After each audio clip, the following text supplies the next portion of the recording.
Yo, yo, yo, welcome to the Professor's Discourse. Want to welcome y'all to episode 6. Class is in session. Got my boy JR in the building. What it do, Doc? Yo, what's going on, world? This is Junior in the house tonight. I just want to give a shout out to all the people. Thank you for joining us. And again, we got another great episode for y'all. Yes, indeed. Yes, indeed. Just wanted to hit y'all with this real quick. I know it's got us in the blue a little bit, but I wanted to hit y'all with this one real fast. Not too much, but we're gonna talk about it. We're gonna talk about a couple things real quick, but we want to just hit this real fast.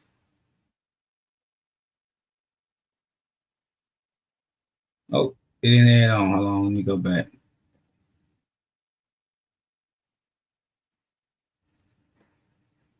Here we go. I'm on them tough. I'ma do my stuff. Why you showing like a ain't you tired? Trying to strike a chord and it's probably A minor.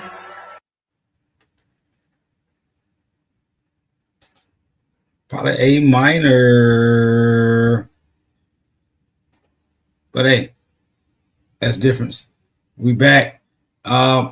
Let's talk about this halftime show, man. You know what I'm saying? I mean, everybody watched the big game. Everybody had their picks. I chose the team that didn't win, but let's talk about this halftime show real quick. Kendrick Lamar got out there and did his thing. A lot of people was upset thinking about why Lil Wayne necessarily didn't perform, and seeing what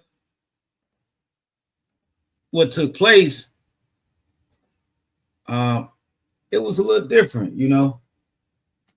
Was it turn the TV off for Drake? Was it turn the TV off for Kendrick Lamar? I mean, was it turn the TV off? Period. I mean, because the Chiefs fans, oh my God, they wanted to turn it off at the end of the second quarter. So what you think about it, JR? I know you was rooting for those Eagles, but what you thought about that halftime show, though? Yeah. Well, initially, man, I had said I was going to kind of boycott the halftime show, but, I had family come over to visit me, man, and they were interested in watching it. Now, as far as going down as the greatest halftime show, no.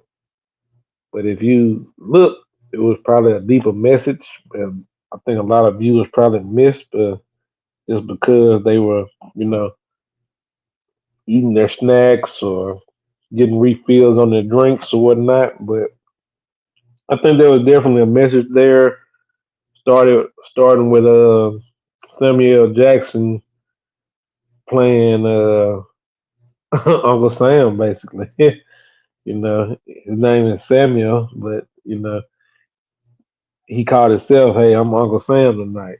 So you know, I think that was it started the kind of the visual effect that was played out, and it led into the American flag being portrayed by all black people, and I think it probably went over some people's head that it was the American flag. Basically, America was built on black people.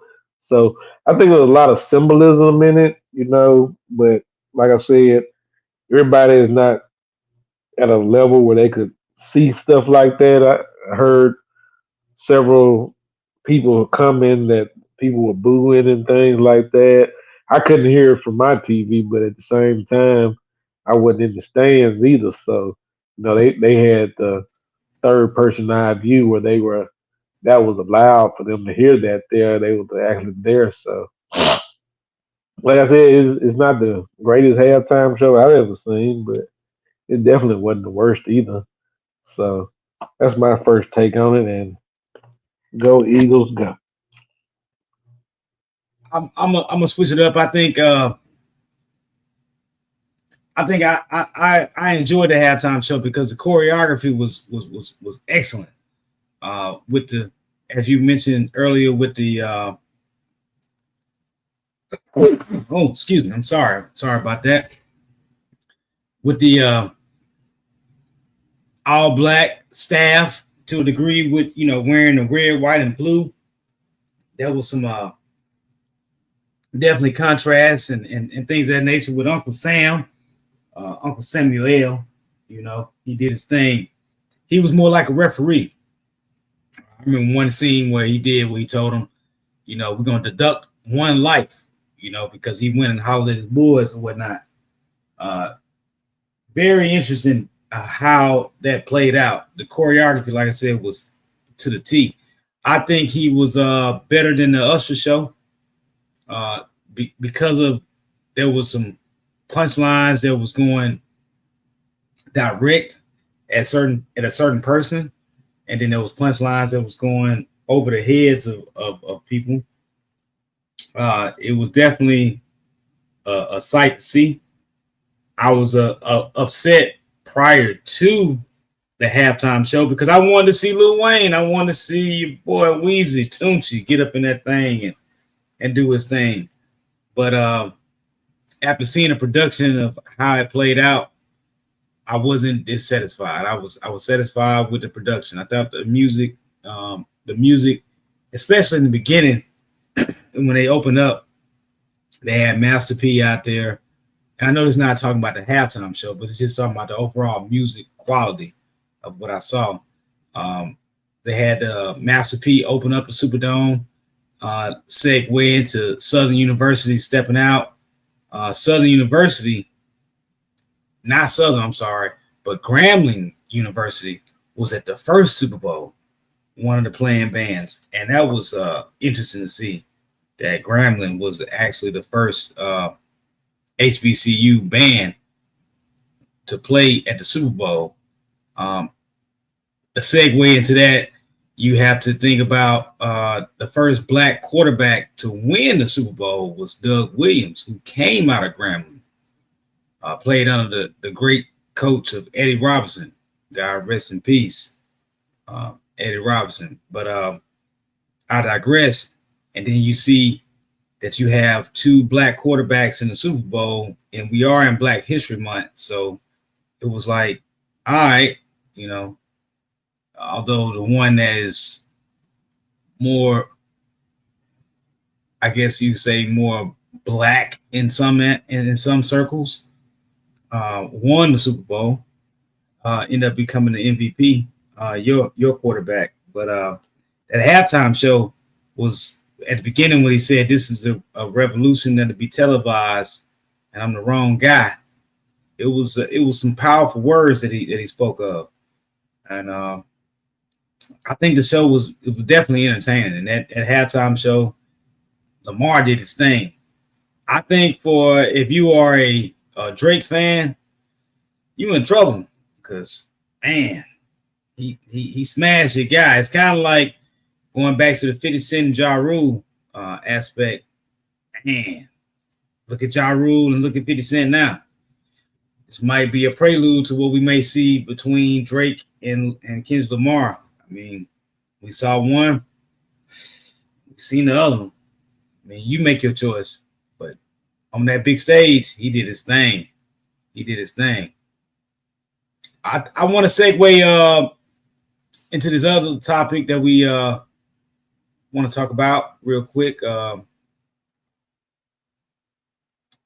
We'll talk about the Eagles themselves doing a thing, coming through and getting redemption.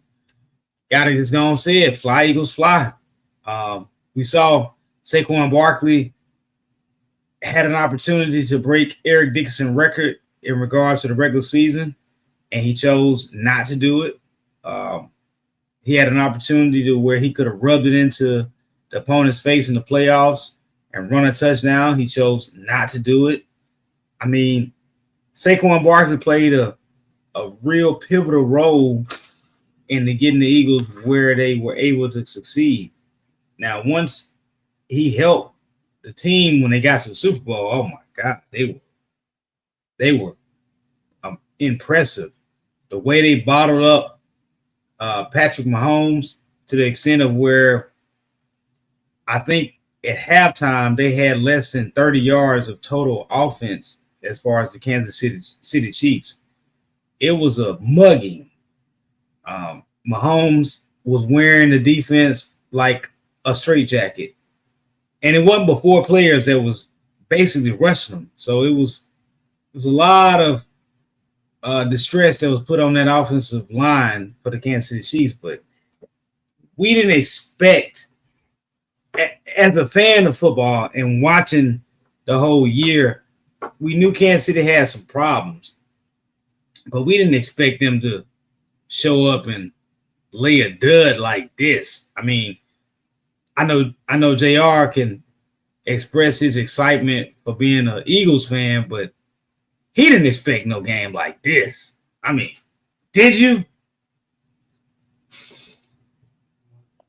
Well, Professor, like I alluded to previously, I just needed it to get ran back. 2 years ago, everyone will remember that it was a replay of these same teams, and it was a slightly different outcome as far as the point total and the final MVP. So Jalen Hurts had a fumble that kind of alluded to us losing the Super Bowl and Patrick Mahomes winning it. But as the professor also alluded to, 2025 is a different year, and it was a guy named Sweat.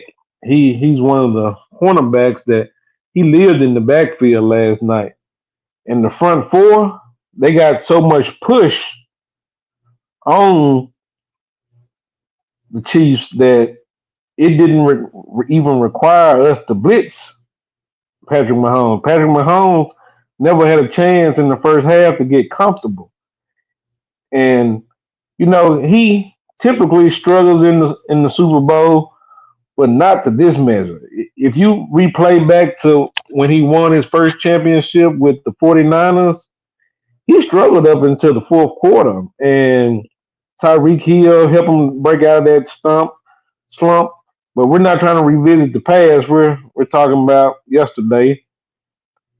He went for 21 of 32, 257 yards, three TDs, three turnovers, two interceptions, one fumble, six sacks. That's not a Patrick Mahomes performance, but I'm not No. gonna leave it. I'm not gonna leave it all at his doorstep. His offensive line let him down. Like Yeah. Yeah. seriously, as far as if we're gonna just, I'm not gonna just sit here and bash him because, like I said, It's that's a not team a sport. typical. That's not a typical performance of him. But he's also usually allotted more time, especially when he's seeing cover three and cover four defense. And that's basically what people don't understand. There's four people coming in, and everybody else is back playing on receivers and tight ends. Yeah. So his crosses to the tight end that got took away. So the easy dumps, those went away. And as you Right. see, Kareem Hunt and Pacheco, they were non-existent as far as the running game. You Well, know, that was a coaching problem because at the beginning, the first three drives they only had like maybe one rushing play. And that was a bad coaching decision because you came out putting the ball in Patrick Mahomes' hand and saying, I mean, now granted, Patrick Mahomes is one of the greats. He will go down as a GOAT, but to put in his hands from the jump and just negate your running game, it's like, yo, what are you doing? Yeah, yeah, I have that, to, I that have was to a problem. agree. I have to agree with the professor on that because had even though Saquon Barkley didn't have the big plays, guess what? The Jalen CJ. Hurst helped him out. Yep. Jalen Hurst helped him out. He only went for 17 to 22 with 221 yards passing, 72 yards rushing, three touchdowns, and one turnover with an interception. And that got him Super Bowl MVP. If you go look at the previous year when they played him, he had 3 rushing touchdowns. He had Yes. over 300 yards passing. Mhm. So everything that he did, he scaled it back and more made it about a more team game. He found Devontae Smith deep, what everybody's been asking him to do. He found AJ Brown open, and he made the play. He got it to him and let the man make the play. So he got his big time receivers involved, and guess what? And he just kept the defense honest with Saquon Barkley. Barkley has carried this team, 70% of this season. Everybody was focused on shutting down the run as far as Chris Jones and the rest of the guys. They were committed to loading up the box. Right. So it was several opportunities for one-on-one coverage, and Jalen Hurts just made the correct passes to the correct receivers. And it all got started with the tight end Goddard getting open. And from there he built this confidence till he was able to find those deep strikes. Like I told you, it was even I can't remember the receiver's name. Professor, help me. The receiver fell down and still caught the ball.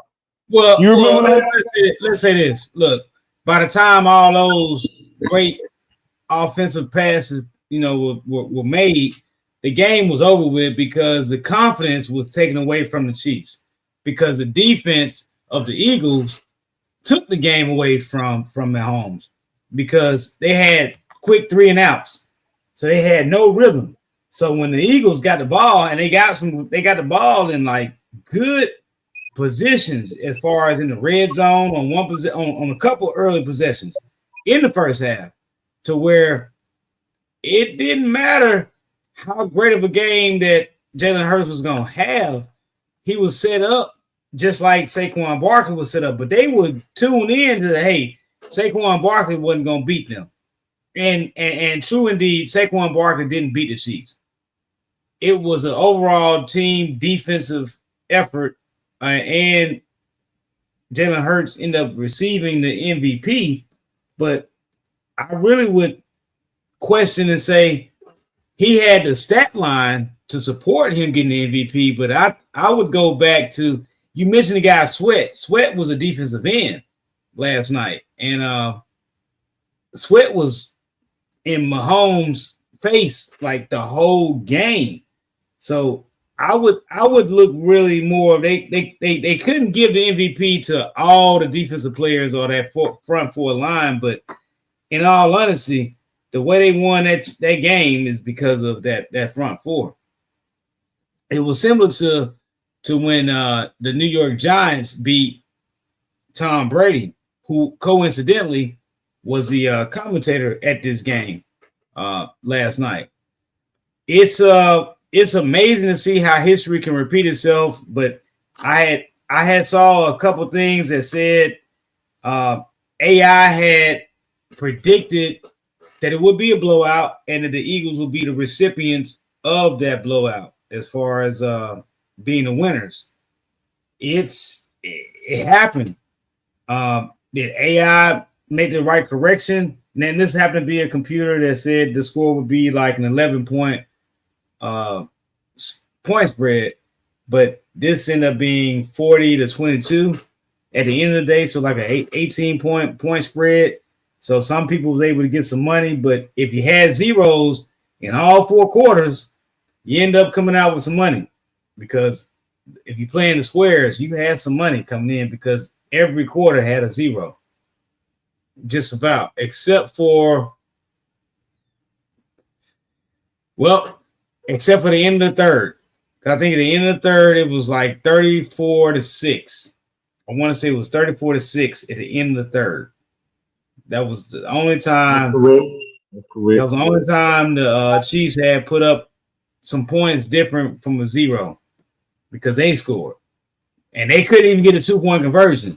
You know what I'm saying? So it was, and the game was already out of hand at that point. They were down by 34 points. If you go down by 28 points or more in an NFL game, you're pretty much out of the game. Now, if you're down by 21, you can still win. but you're gonna have to play some hella defense, and the luck of turnovers is gonna have to change into your momentum. And but last night there was no opportunities there. Real jacked up to see Mahomes, who we are portraying to say, well, he's the next GOAT, and which he is. He's a GOAT in his own right because of how much success he's had early in his career.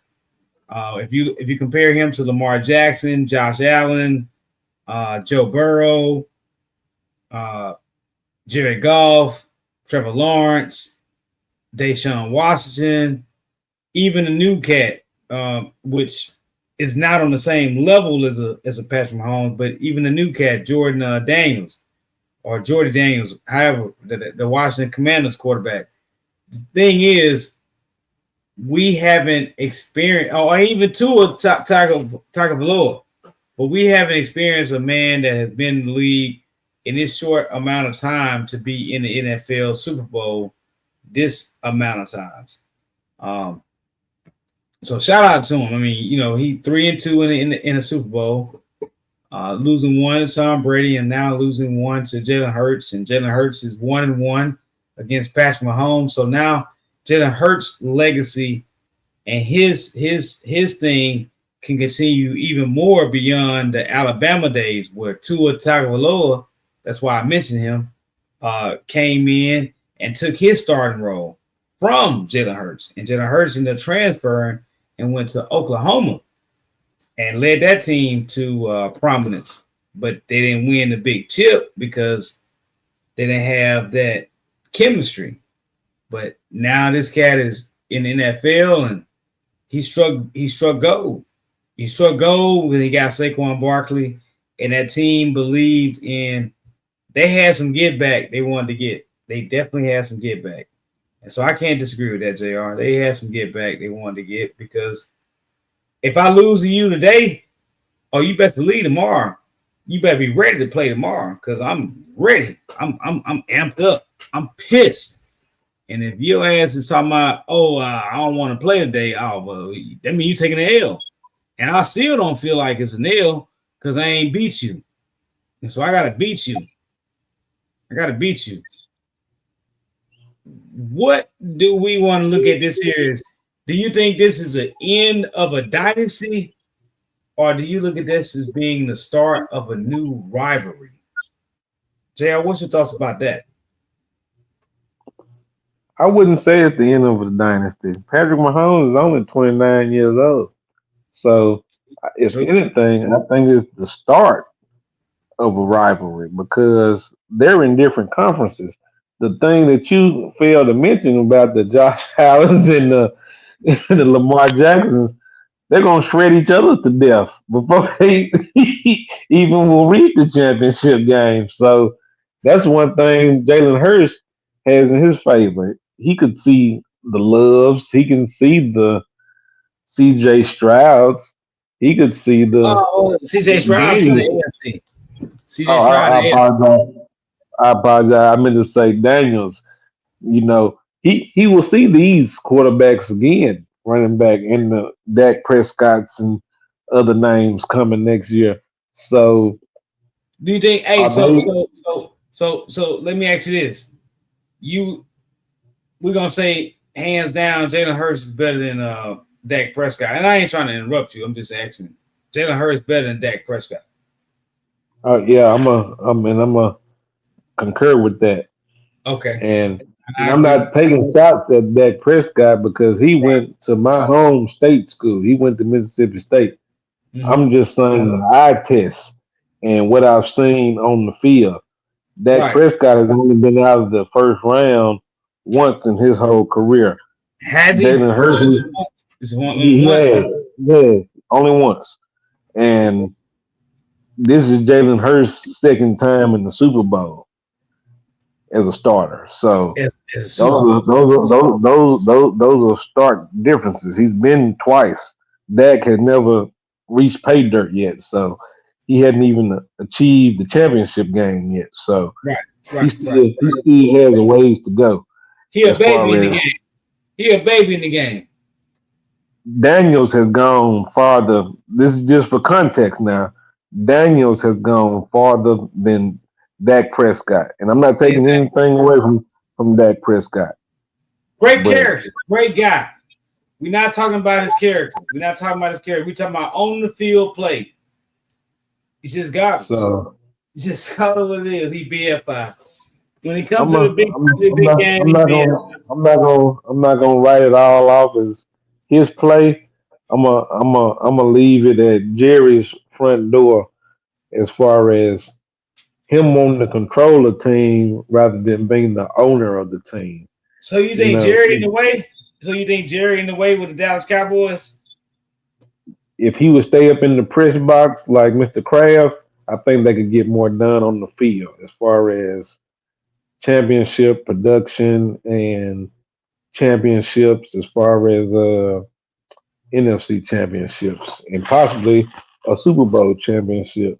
That's Well, something we why hadn't seen since me and you were coming up in the '90s. We're not gonna give away our ages, but that's something we hadn't seen since Emmitt Smith, Deion Sanders, Michael Irvin, and Troy Aikman. So well, let's put that well, into well, context for the people. regardless of the last time the Cowboys necessarily won, but every year Jerry Jones has been able to produce a mechanism to where that team is still relevant and they have a fan base that is fanatical and still believe that they will. Your fan base is delusional at this point. They Well, haven't eaten. They have not eaten. They have not eaten since Tony Romo. And you remember Romo, the come on, are you you know serious? you remember the butt fumble. So we're not gonna bring that guy's game up, Romo. name up without mentioning all the flaws he had in his game.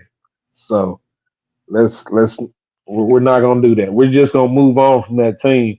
I was Hey, just mentioning him because he's in the same conference and division. We were just mentioning quarterbacks and okay. Hey, rivalry. I don't want to be the dead horse, but imagine how Tony Romo feel knowing he couldn't win Super Bowls, and now maybe Tom Brady is better than him as a commentator. Damn, that's hurts. That's like, Well, I've told this scenario to you a few times.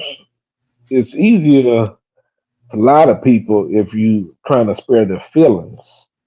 If you want people to really hurt that gut check, tell them the truth. We had this conversation offline earlier about a guy.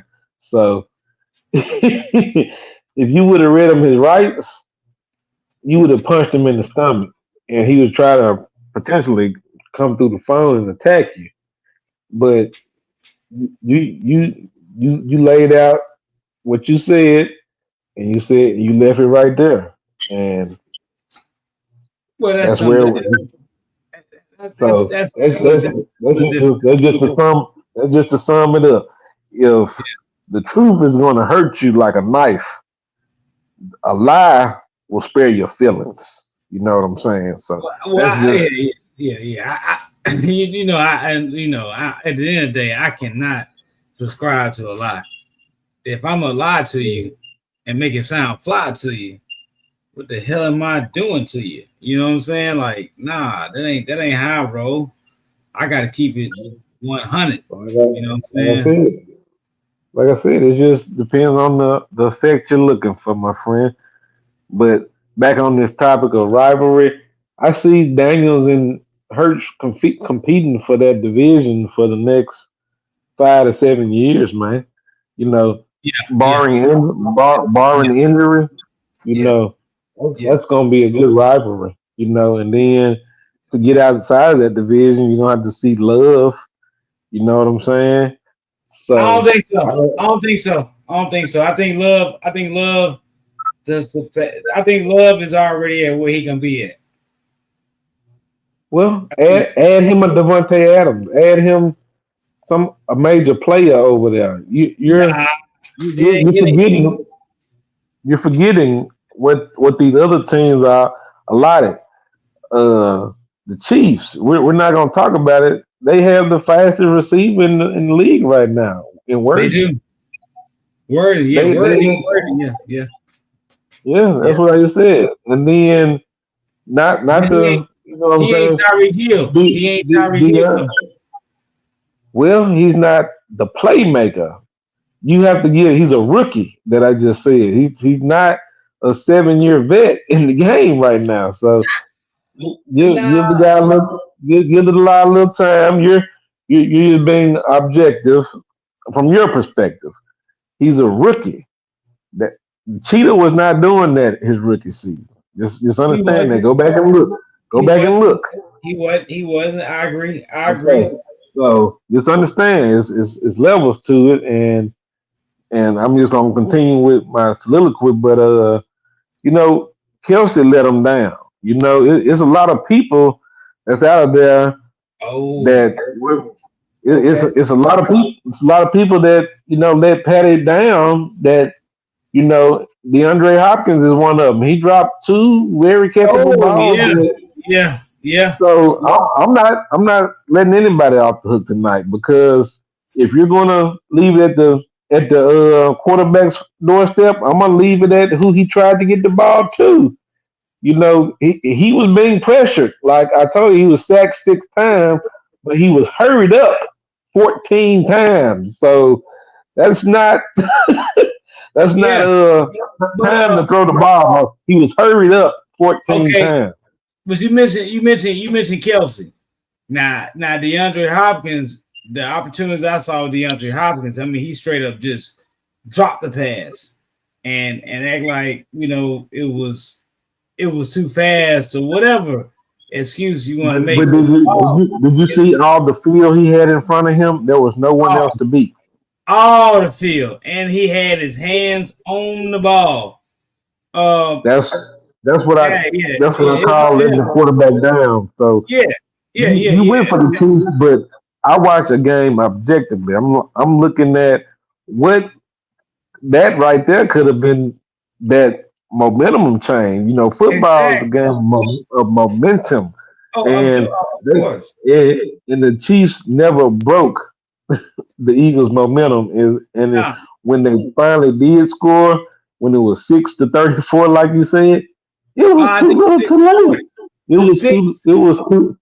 6 to 40. It was 6 to 40, I think. But the time No, when it the was Chiefs, no, it was 6-34 when they oh, it was scored. 34, 6:34. Oh well, shit, the game was over anyway. Hell, it didn't matter. That's what I was telling you. And all the game was basically a done deal by the time they scored with 30 seconds left in the third quarter. So I Right. was like, you What the hell? know, the only thing left you could do was onside kicks and things like that, trickery to try to get yourself a few extra possessions, which they did. And the final ended up being 40-22. It looks better on paper, but you and I both know they were never in this game, and that and Right, that's right, and that's. But if right. we go back and look at how the Chiefs won most of their games this season, you will see they won by most of their games by 3 points or less. And that's a very narrow margin to win a lot of games. It's just they just found ways to do it. And I told you if it came down to a close game, the Chiefs would win. The Eagles knew that, and they just didn't leave that chance to Patrick Mahomes, ball in his hand, 3 minutes left. What's that scenario look like? They just said we're not gonna leave it to that type of scenario. Well, I would say this. The thing is, they didn't allow Patrick Mahomes to get comfortable. If Mahomes would have got comfortable in the first quarter, it would have been a different ball game. I think it would have been a shootout in the sense of the Chiefs defense would have been able to hold up because the pressure would have been put back on the Eagles offense to do something outside of the running game. But because of the bad field positioning, the punting, the Chiefs never got a set footing in the game. And I've heard some rumors of people saying, well, did they throw the game? I don't think they throw the game as far as the Chiefs were concerned. I think they just got their ass outplayed, and the Eagles, they came ready to do as my dad said to me, put some wood on his ass. Put some wood on his ass, and we'll see how he responds. And it's a proven scenario. Same thing they did to Tom Brady when the Giants beat him. Put some wood on that front Pressure. four. Yeah, that's That it. That's pressure. it. That's it. Pressure bust pipes, man. You know. And So what do we always allude to? Scoring win games, defense win. championships all day long. You So know. I'm just gonna leave it right there. So the proof's in the pudding. It's not. They didn't go out and invent the wheel. They No, just let the defense lead and the rest of the team follow. I agree. I agree. I mean, it's just what we have. What we have. I mean, we expect the Chiefs to play a better game, but at the end of the day, they played a Harper game. They played a real bad game, and they got took not outside the element. They got ran up on, and them niggas was scared. That's all that happened. They got ran up on, they got scared, and they couldn't recover. Uh, I like to segue to this last point. You know what I mean? We 30 some minutes in the game, but I think this last topic, because we don't touch on NFL. I mean we can talk real brief about the NBA. I do want to say about the NBA, and then you can touch on it real quick too. And then we move to the last topic. But I want to keep this last topic relevant. We did have President Trump in the building in regards to the Super Bowl. First time we ever had a president actually watching the Super Bowl or being a part of the Super Bowl. Uh, I was happy to see that the NFL didn't put him in the center, in the forefront, in regards to the game itself, and make him bigger than the game. So I was happy the NFL took advantage of that. And then I think about the halftime show, as we talked about earlier, where uh, some of the music that was directed subliminally, directly, however people want to take it. I was glad to see that we had the black Uncle Sam, which happened to be a Samuel Jackson. And if you go back to our first episode, we talked about that Django versus Steven, where if you looked at the halftime show, you can see where Uncle Sam was saying, "Hey, are you playing the game?" And it's about this game. Are we playing the game? You got the red, you got the blue pill. We talked about these things in some prior episodes. One in particular, we talked about episode 5. We talked about the flat Earth theory and the different worlds that are perceived to be out there. Which pill you taking? Which pill you taking? But we ain't gonna go into that right now. We just want to just segue into this next topic. The president was there, and again, I was saying one of the point, Jr. I didn't want to leave that out as far as with the Eagles fans and just shout out again to y'all having a great season, winning the Super Bowl. If there was anything else we want to leave out, if it was anything you want to add with that Eagles victory, please get your shine on, because I know you an Eagles fan, and I want you to get your shine on, dog. You know what I'm saying? Get your shine on. It's been a couple years, my dog. You know what I'm saying? Get them shine on, man. Holler at your boy. Go on and get something out there. Well, I just want to thank you to all the loyal people that stuck it out. it ain't been very long. 2017 was not too long ago that we last ate with Nick Foles. Nick Foles was there. Rooting us on because we know what Nick Foles means to this organization. He outplayed the unarguably greatest of all time, Tom Brady, for a Super Bowl. You alluded to it earlier. He has three Super Bowls lost, but two of them came to Eli Manning, Ole Miss alumni. If y'all don't know that, from the state of Mississippi. But yeah, and the only other person to beat him was Nick Foles. So um, I think Gilly the kid said it best. It was time to blow the whistle, man. You know, and that's my final take on the Super Bowl. Shout out to the 2025 Eagles. Go Eagles! Fly high, fly high. Spoken from a true fan of the Eagles that don't know the damn words of the song. I love it. But anyway, I'm a Titans fan. And I wasn't mad that the Eagles won. I was just mad that I saw Patrick Mahomes get just mollywopped. I didn't want to see him get mollywopped. He got mollywopped. In the day, he got mollywopped. Is Jalen Hurts better than him? I don't think so. I think Patrick Mahomes still better than him.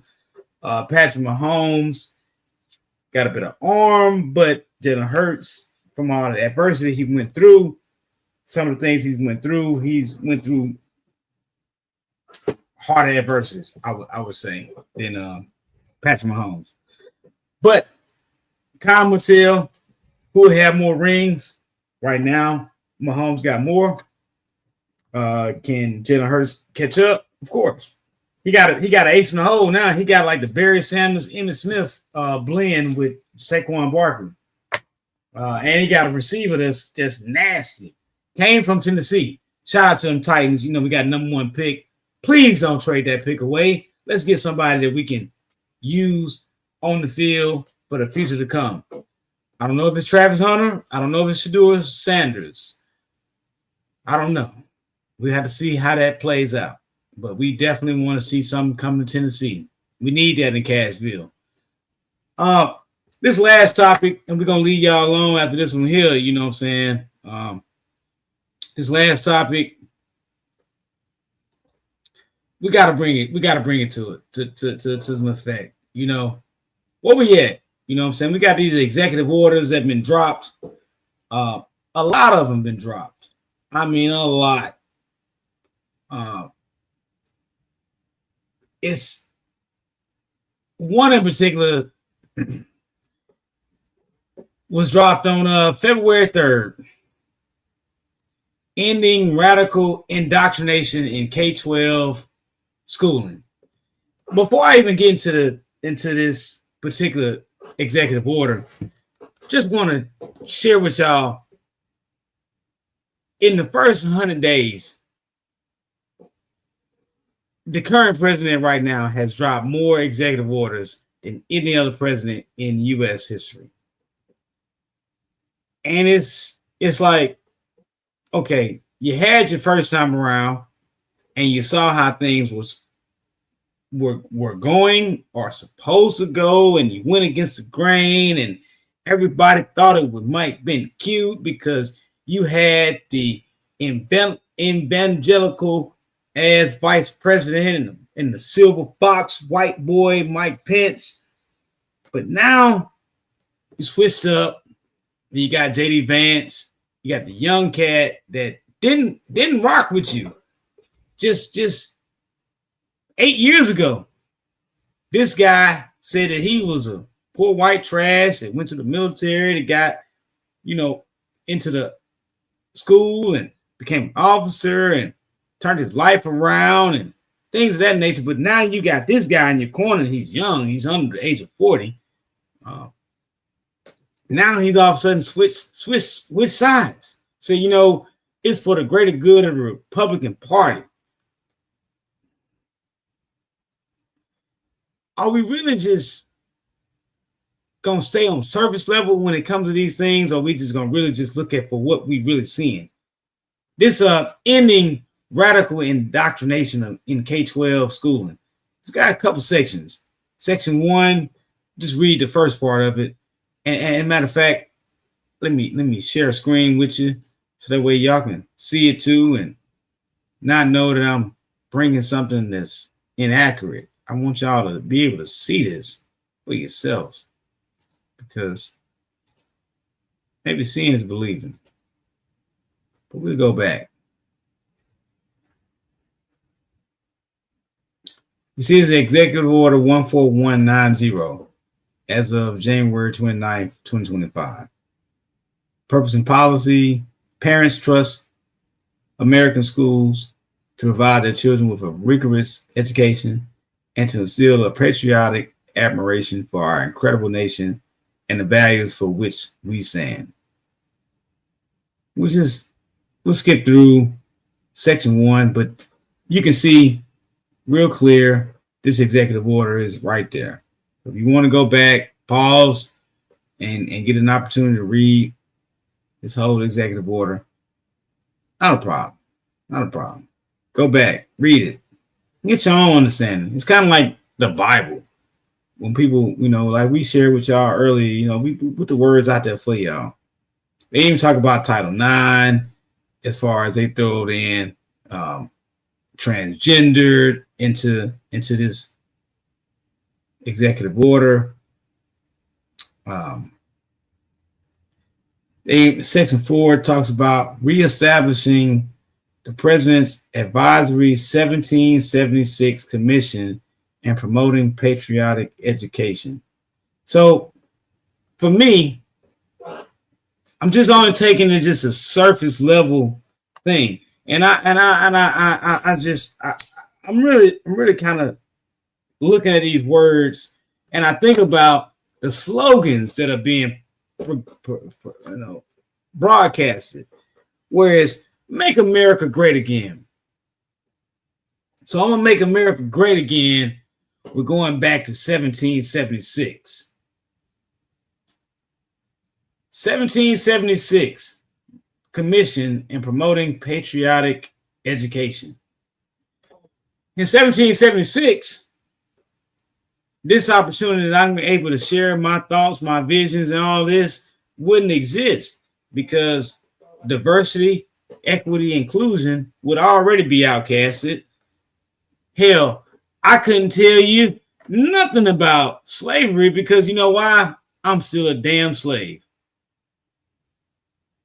But this is what great again looks like.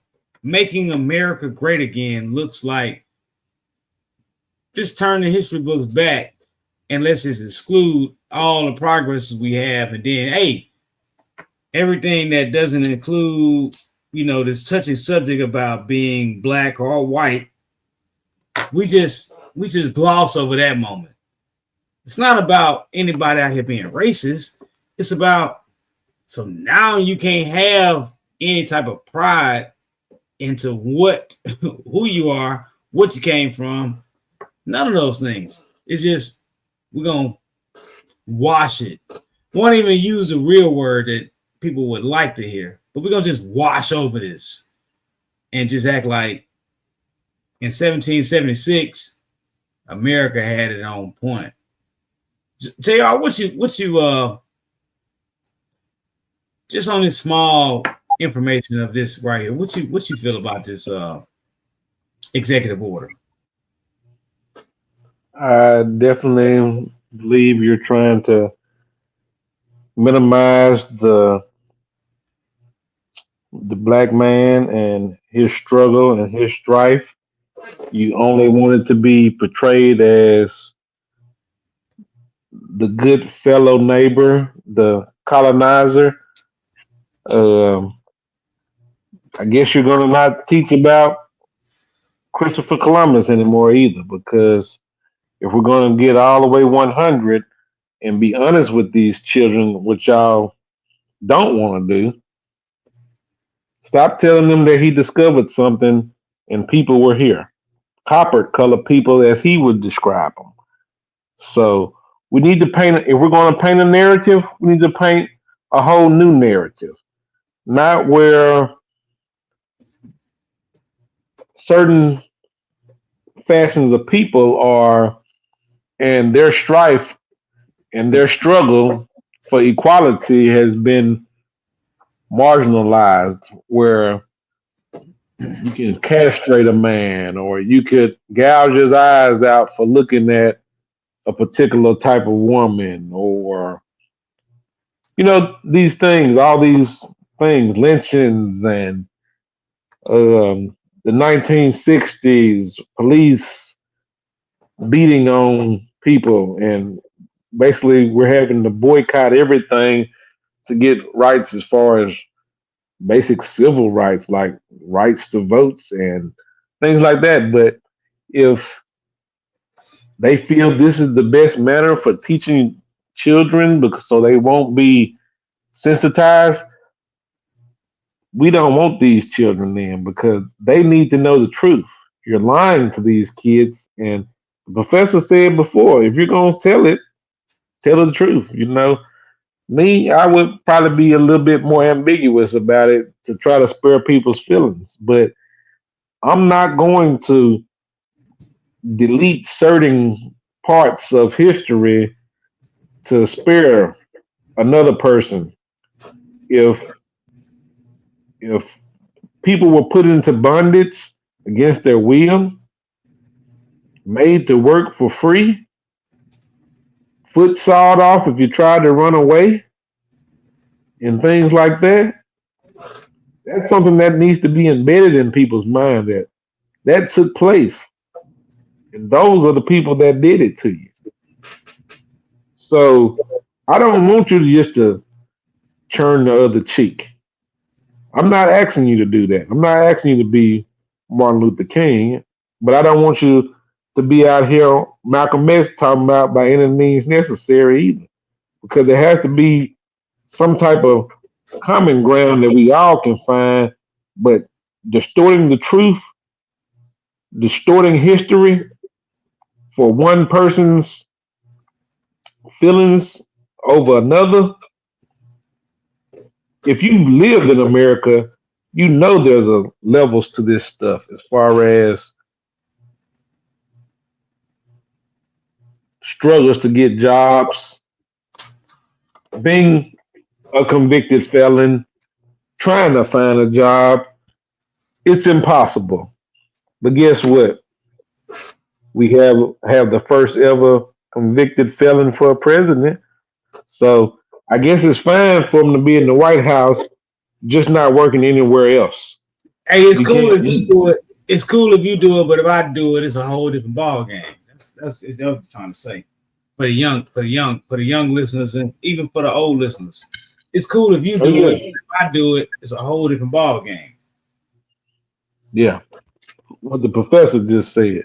But if you're going to elect someone that's a convicted felon, I guess he's going to delete that part of history too. So your grandkids will never learn that he was a felon and caused Mm-hmm. a riot on Capitol Hill, tried to have Mike Pence killed, his Right. own president. So Yeah. these are Right. the things I guess that'll be distorted along with slavery. Dr. Martin Luther King, who gave his life for us the right to vote. It was an X put on him, man. CIA, they targeted him.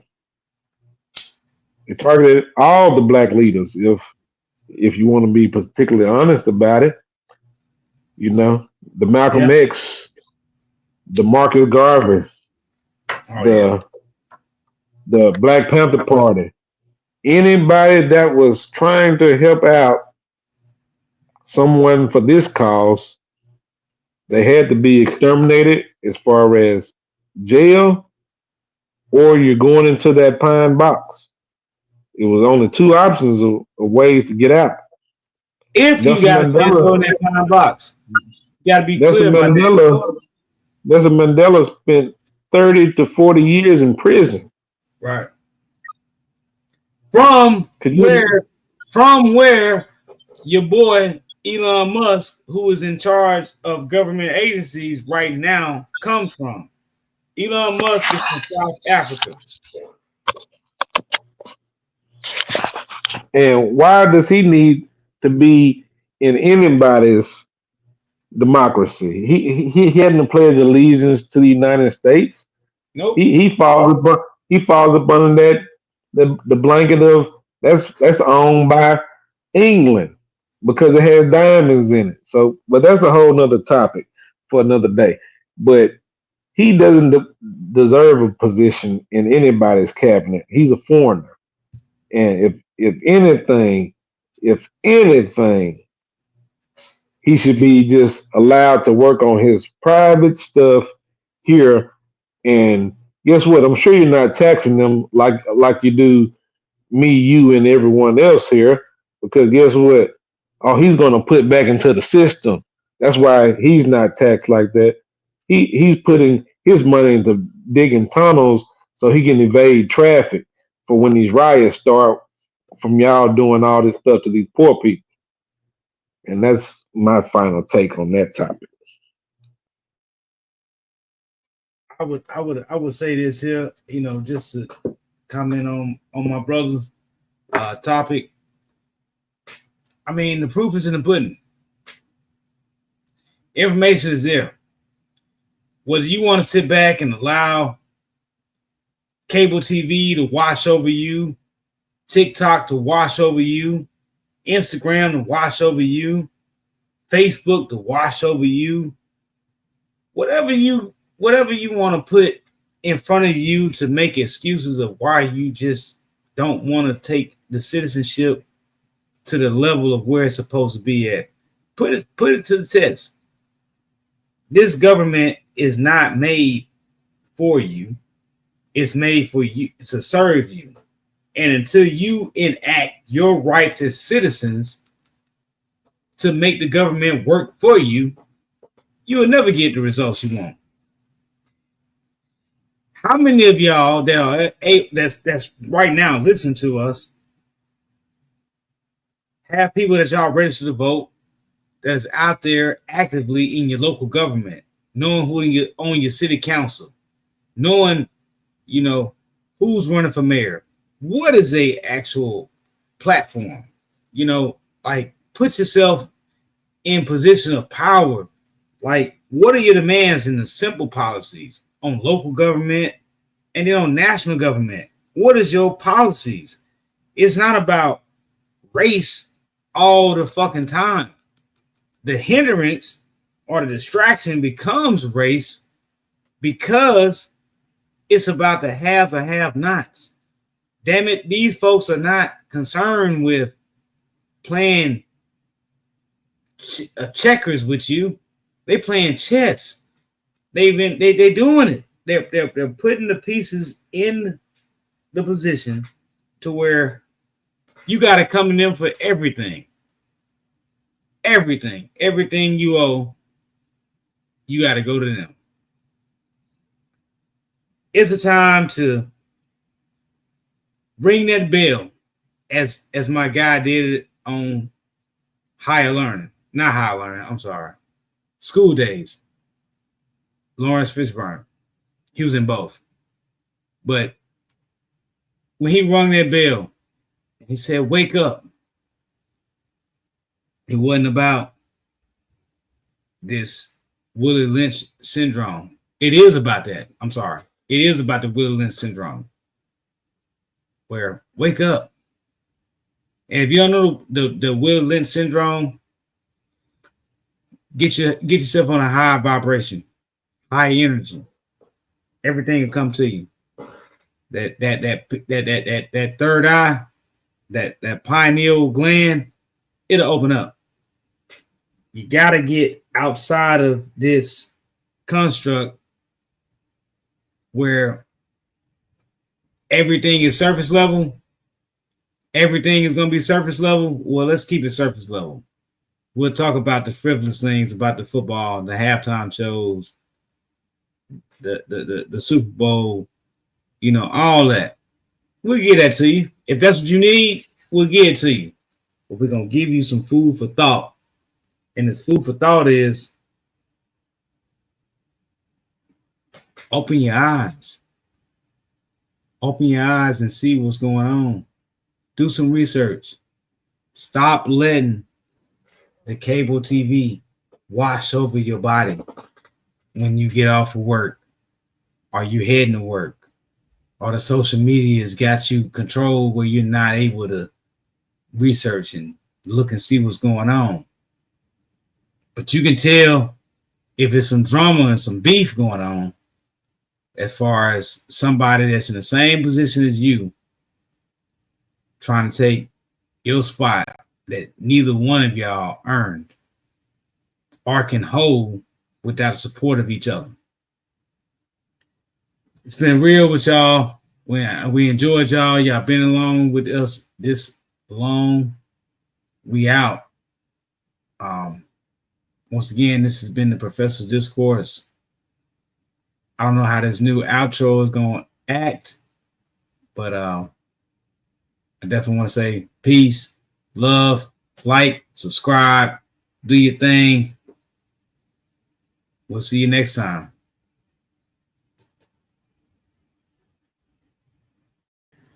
Look, class was definitely in session. We had a great time, great spills. Everybody did their thing. This is what Jacktown about. You know what I'm saying? I mean, we got the NO in the building. We got Jacktown at its finest. You know what I'm saying? We here. You know, want y'all to come back and enjoy. You know what I'm saying? Another session with us again.